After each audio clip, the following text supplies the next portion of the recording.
เรียบร้อย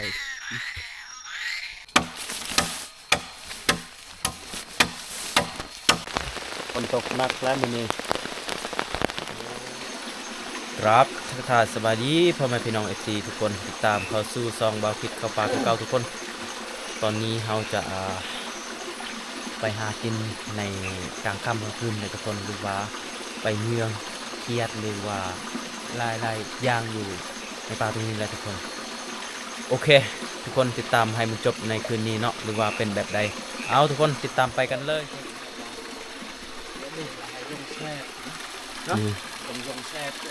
ได้นี่ในการที่เราเดินการเราเดินไปหากินเดินต่ออีกคน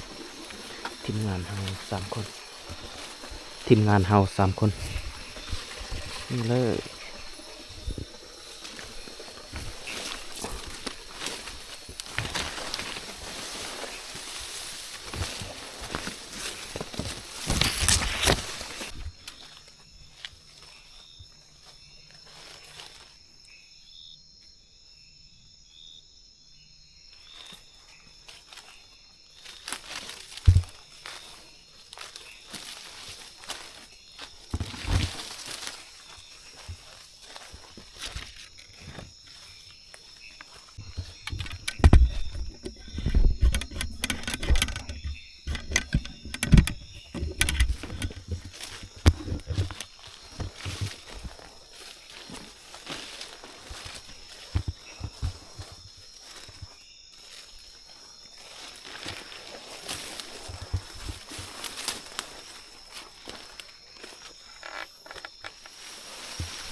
เจอสัตว์เลยทุกคน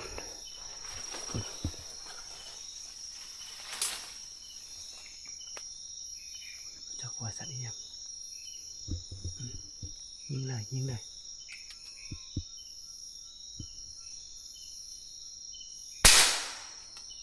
ต่อหล่นใกล้ๆnyop atau tamanเรียบร้อยเดี๋ยวนี่อินยาโตะya ini lah mau chat hả cô vậy em mau chat đấyนี่ได้แหละไปเถอะฮะวิทย์สัก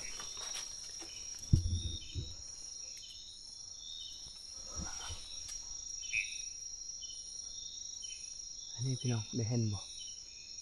อ๋อดีใจเลยทุกคนบูฮูว่าสัตว์อีหยังเนาะเอายังบูฮูคือกันแล้วเลย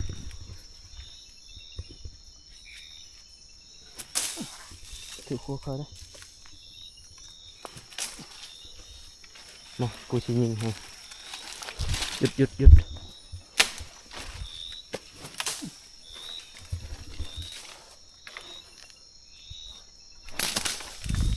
โอ้ย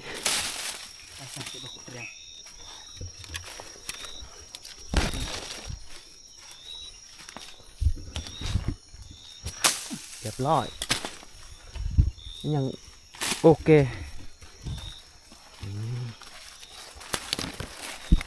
เลยทุกคนนี่เจ้าบอกไปเล่นกับบอกไปนี่เลยทุกคนเอาได้บูฮูวาสัตว์ยังตัวนี้นี่เลยโอเคติดตามอีกนะทุกคนติดตามที่มันจบที่บอลจุดที่เขาอยู่หรือว่าเขานอนพุ่นเลยโอเคไปกัน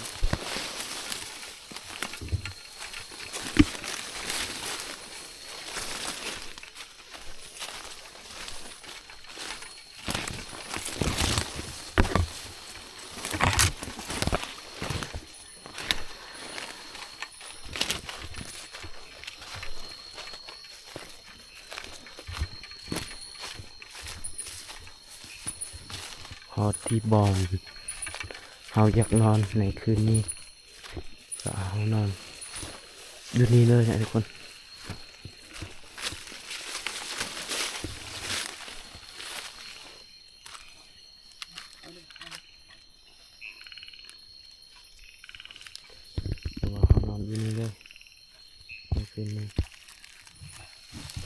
โอเคทุกคนในคืนนี้ก็เฮานอนอยู่นี่เลยเฮา3คนนะ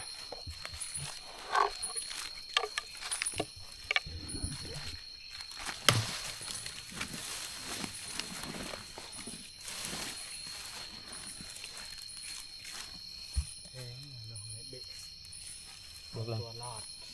ระวังเลย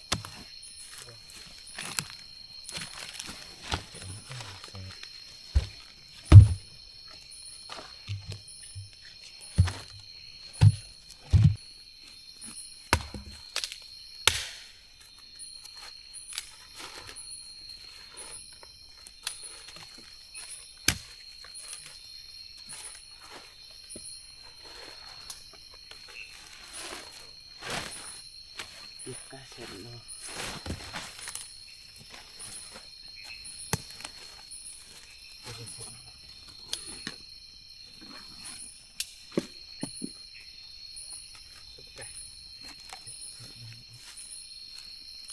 นอนแล้วยึด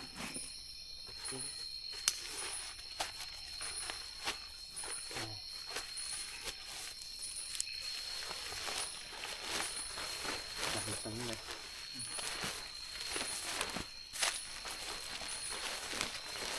เด็กขาเยิงเด็กนี้ต้อง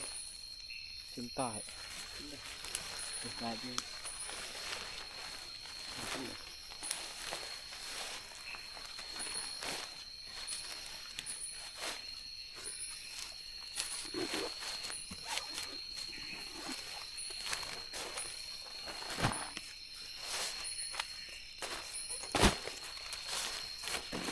้นมีก่อนนอนแบบนี้นะครับทุกคนนี่ตุ๊นี่ตุ๊ว่านี่ตุ๊ไป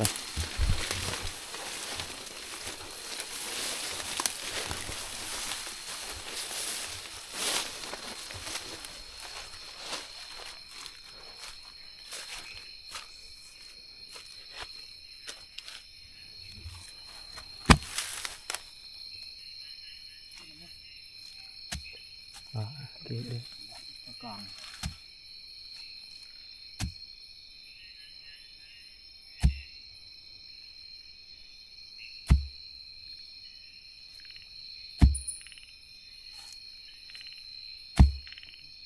โอเคเลยแก่ๆไปอันน่ะแอบมาช่องช่องข้างในก็ไหม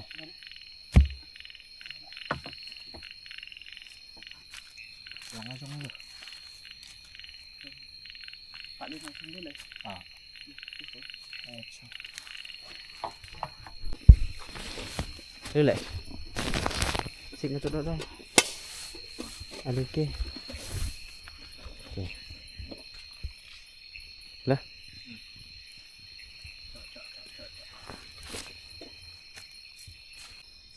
ทุกคนตอนนี้ก็เฮาใส่หรือว่าตอนนี้ก็เฮาบ่ได้นอนละแบบนี้ว่าเฮาจะเฮ็ดหลังคาหรือว่าการเฮาสร้างที่พักในกลางค่ำกลางคืนเลยแหละทุกคนหรือว่าสักหน่อยก็เฮาย่านฝนตกนะเฮาเห็นมืดๆบ่ได้เห็นเลยแสงเดือนตอนนี้ว่าเฮาจะสร้างที่พักอีกหรือว่าเฮ็ดหลังคาหรือว่าอยากปูแปรปูอยู่นี่เลย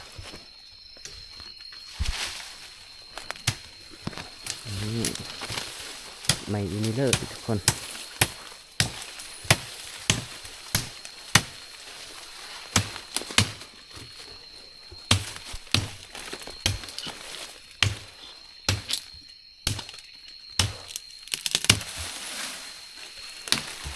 สร้างที่พักในกลางคืนแหละกลางค่ำกลางคืน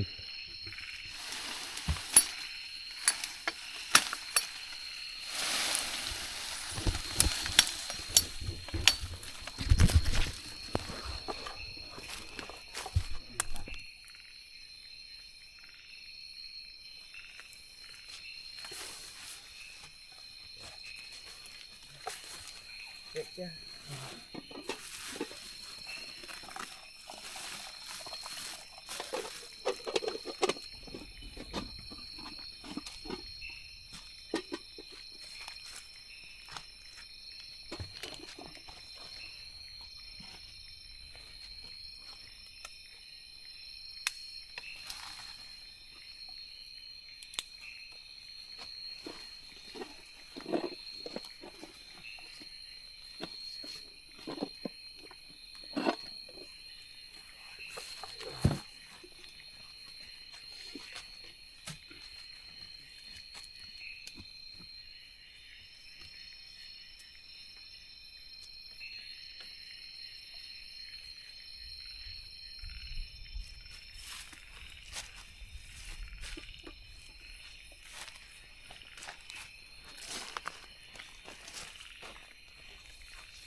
จิ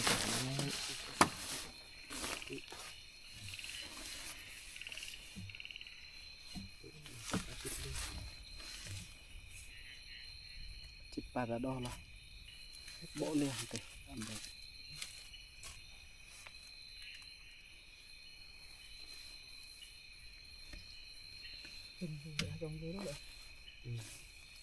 โบเลียงแกแจ่ไม่ได้เด้อ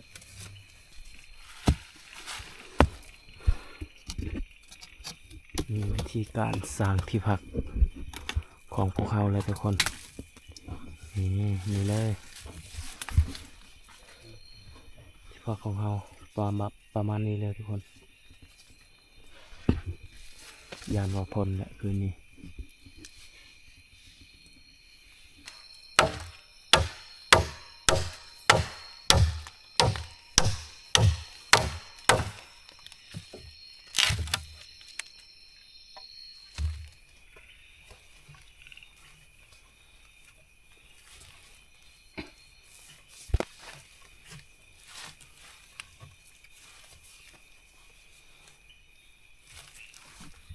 โอเคทุกคนตอนนี้เราจะสร้างที่พักในกลางค่ำกลางคืนเลยนะทุกคนเป็นที่เรียบร้อยนี่มาเบิ่งในการที่พักของเราแหละนี่เลยทุกคนประมาณนี้เลยที่พักของเราสำนี้ก็โอเคอยู่ยันว่าพลแหละโอเคทุกคนติดตามให้มันจบคืนนี้หรือว่าเป็นแบบใดว้าวทุกคนพอดีสำเร็จที่เฮาสร้างที่พักตอนนี้ก็เริ่มพ่นเลยเลยอันนี้เบิ่งน้ำหมอกออกน้ำหมอกลงว้าวน้ำหมอกก็ออกมาแล้วดีเป๊ะเลยเราจะสร้างที่พักตัวนี้พักของเราทุกคนดีพ่นก็เริ่มตกเลย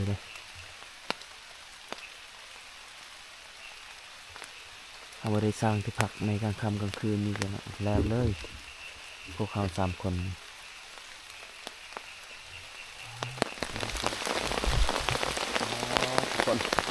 ฝนตกหนักแล้วมื้อนี้โอ้พอดีเตะเลยเขาพอดีเตะที่แล้วเขาสร้างที่พักพอดีฝนตกเลยเนาะฝนตกแรงแล้วมื้อนี้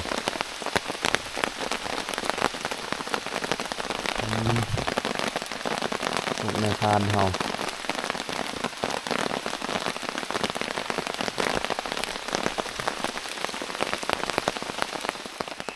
โอเคทุกคนตอนนี้ก็เขา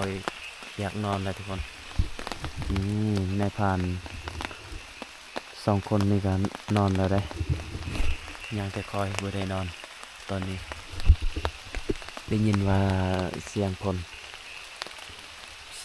นี่ปอกแป๊กเลยเอาทุกคนติดตามที่เขานอนในคืนนี้หรือว่าเป็นแบบใดมีฝนตกหนักหรือบอในคืนนี้เนาะติดตามให้มันจบเลย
โอเคทุกคน ตอนนี้ที่ตอนเช้าๆทุกคน หรือว่าบรรยากาศตอนเช้าเนาะหรืออากาศหนาวเย็นนอนในเมื่อคืนนี้แหละทุกคนหรือนอนหลับสบายดีเด้หรือนอนเมื่อคืนนี้บ่มีปัญหาหยังเลยเนาะโอเคทุกคน ในคลิปนี้ก็ขอจบเพียงส่ำนี้หรือว่า